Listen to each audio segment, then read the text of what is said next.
Hello and welcome to your YouTube channel for Locum CRNAs. I'm John Wildy and I'm here to talk to you about different topics for the Locum CRNA, 1099, and independent contractors. Okay guys, I was just listening to Brandon Turner on the Bigger Pockets Business Podcast today and about, setting your intentions and mapping out what you're going to be doing, setting a plan. All this kind of comes back to our goals. And our goals, I did a YouTube video not too long ago that included goals and goal settings.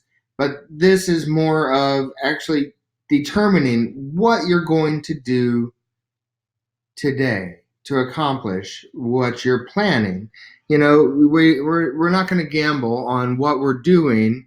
And so we need to set an outline, set a calendar, set a date, and see, what we are planning to do with that time that we have and how or what we need to do to become a locum or go into business or do the contracting that we need to do. If it's going to be as a sole proprietor, that's one thing. You can set up a contract that way.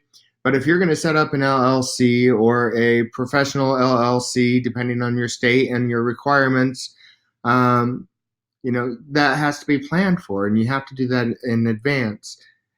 Talking to your accountant and financial planner and knowing how you need to set things up to be the most secure and ready when it's time for you to become a locum. You don't want to be setting this stuff up the day before you go to your contract or your first contract.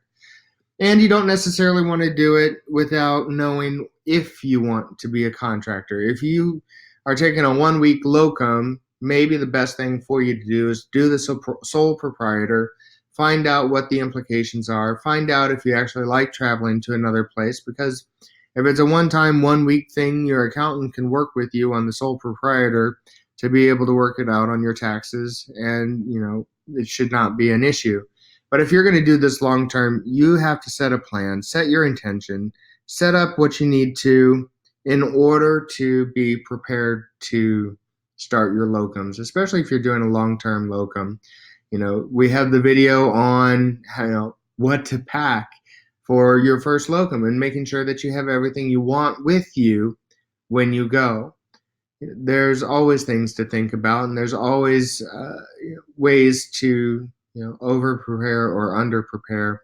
The best thing I can do is tell you to think ahead, set your intentions, and then calendar it out. Make sure that you make yourself do, by the time that you have set, the few things that you need to do. Talk to the accountant, talk to a lawyer if you need to, or talk to agencies if you're going to go agency, or if you are going to set up a contract, you need to have that contract set ahead of time. You can't do it the day before and just hope and pray everything goes your way, because most things are a negotiation, and you're going to have to take the time to be able to do that.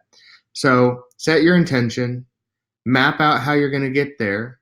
Write down all your goals, not just your short term, I need to do 3 things, but write down what your long term is too, because this is the way that you remember what you're doing this for. It's that important. So what are you going to do today? Tell us in the comments below what you're going to do today, or go to the Locum Facebook page and let us know what you're doing today and what you're doing next week. Thank you. For locumcrna.com, this is John Wildy. Don't forget to hit the subscribe button. That's always very important, and it's helpful for us just to know that, we're doing a good job. And if you want to see different types of content, please let me know what I need to put out there for you. I'm happy to try and help. And we look forward to talking to you in the near future. Bye-bye.